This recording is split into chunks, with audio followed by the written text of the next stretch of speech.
Hello friends, मैं सुदेश उपस्थित हूँ। शुभम क्लासेस में आप सबका स्वागत है।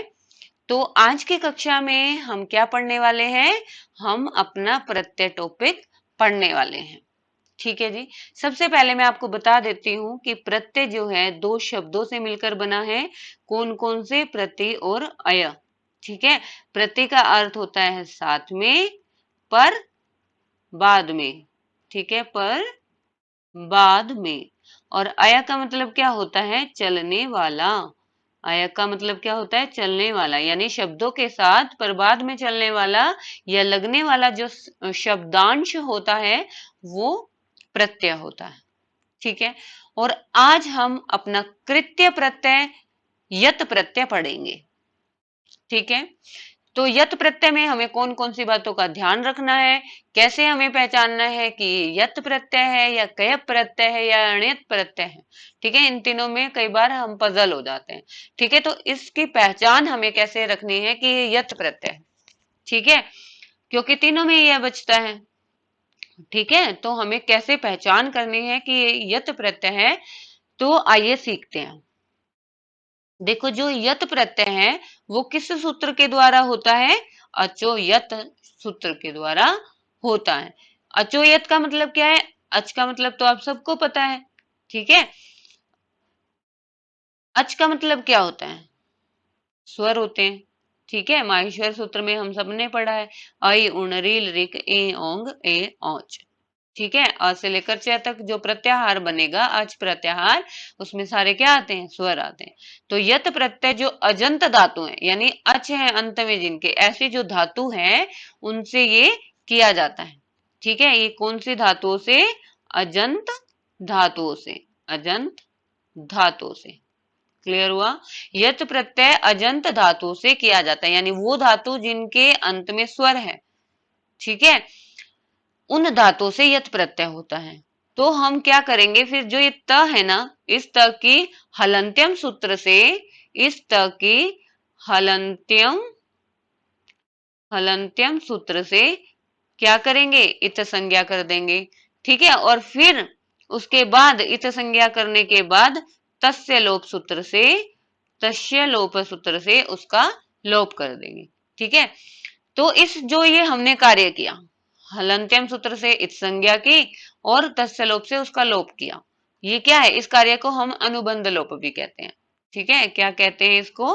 हम अनुबंध लोप भी कहते हैं। ठीक है जी। तो इसमें हमें क्या क्या चीजें ध्यान रखनी पड़ी? एक तो हमें कि त की संज्ञा हो जाएगी तो क्या शेष बचेगा? अगर मैंने इस त की संज्ञा कर दी तो हमारे पास क्या बचा? सिर्फ य बचा। तो जो जहां पर भी हमें यत प्रत्यय लगाना है तो पीछे हम क्या लगाएंगे? उसके ये लगाएंगे।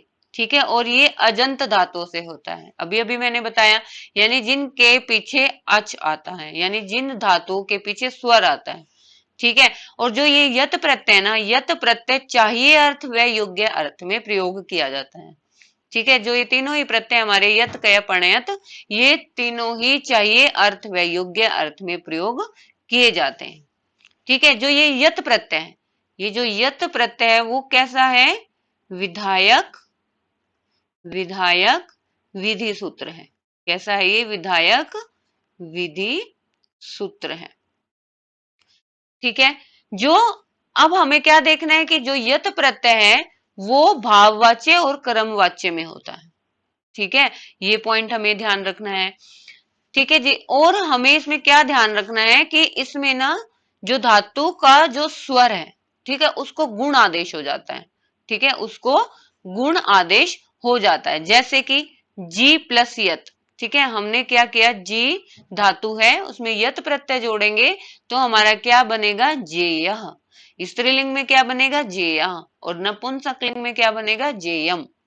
ठीक है, जो ई थी, देखो अब ये धातु है, जो इस धातु में क्या दिखाई दे रहा है आपको? ई दिखाई दे रहा है। ई क्या है? स्वर है ना, और इस स्वर को क्या हो गया? ए गुण हो गया।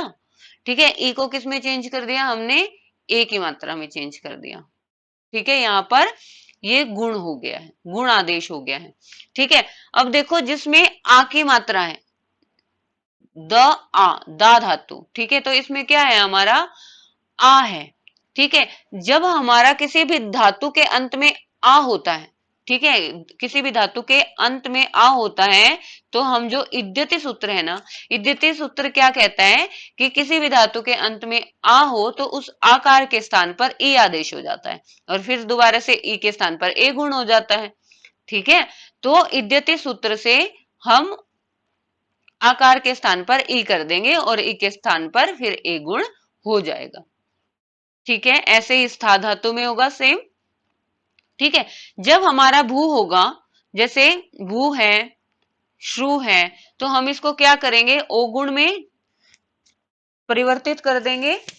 ठीक है, ओ गुण में परिवर्तित करने के बाद हम अयादि संधि लगाएंगे और हमारा अव में ये चेंज हो जाएगा अव। ठीक है, जैसे भू प्लस यत पहले हमने करा, भू प्लस यत, पहले भू से हमारा भू प्लस यत बन जाएगा। ठीक है, फिर अयादि संधि कर देंगे तो क्या बन जाएगा, भव्य, भव्य। ठीक है, नपुंसकलिंग में बनाना है तो भव्यम। ठीक है, अगर हमें पुल्लिंग में रखना है तो भव्य बन जाएगा। ठीक है, अगर हमें स्त्रीलिंग में बनाना है तो भव्या बन जाएगा। ठीक है, इस तरह से हमने इसके उदाहरण देखने हैं। ठीक है, एक इनके अलावा एक स्थान पर और होता है यत प्रत्यय, कहां पर होता है, जिनकी उपदा में हरस्व ए हो और जिनका अंत पवर्ग से हो। ठीक है, ऐसी धातुएं जिनके अंत में पवर्ग हो, यानी प, फ, ब, भ, म। ठीक है, ये सब जिस धातु के अंत में होते हैं और उसकी उपधा में हरस्व ए होता है, ऐसी धातुओं में भी क्या होता है, यत प्रत्यय होता है। और जो ये जो सूत्र है ये हमारा णित प्रत्यय का अपवाद करता है। ठीक है, तो आइए इसके एग्जाम्पल देख लेते हैं कि ऐसी कौन सी धातुएं हैं जिनके अंत में पवर्ग होता है और उपधा में होता है ह्रस्व ए।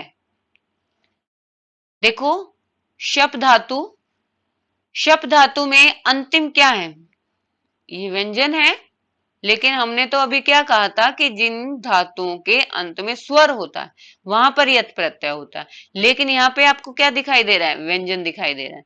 लेकिन ये जो सूत्र है हमारा वो क्या कहता है, देखो ये जो सूत्र है वो क्या कहता है कि जिनके अंत में पवर्ग हो, यानी प, फ, ब, भ, म, इनमें से कुछ भी है, ठीक है, तो भी आपको क्या करना है, यत प्रत्यय करना है। तो शप प्लस यत क्या बनेगा, शप्यम।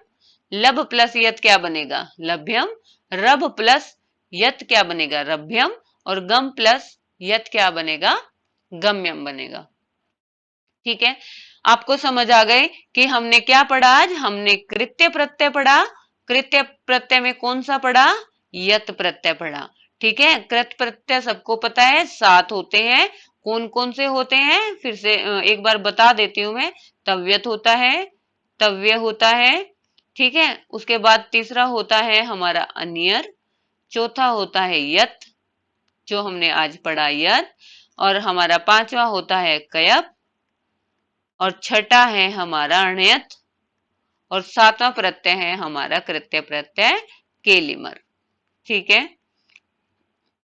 तो आई थिंक आपको ये यत प्रत्यय जो है वो अच्छे से क्लियर हो गया है। अगर फिर भी इसमें आपको कुछ भी समझ नहीं आया तो आप मुझे कमेंट बॉक्स में बता सकते हैं कि आपको मेरा पढ़ाया हुआ समझ आया है या नहीं आया।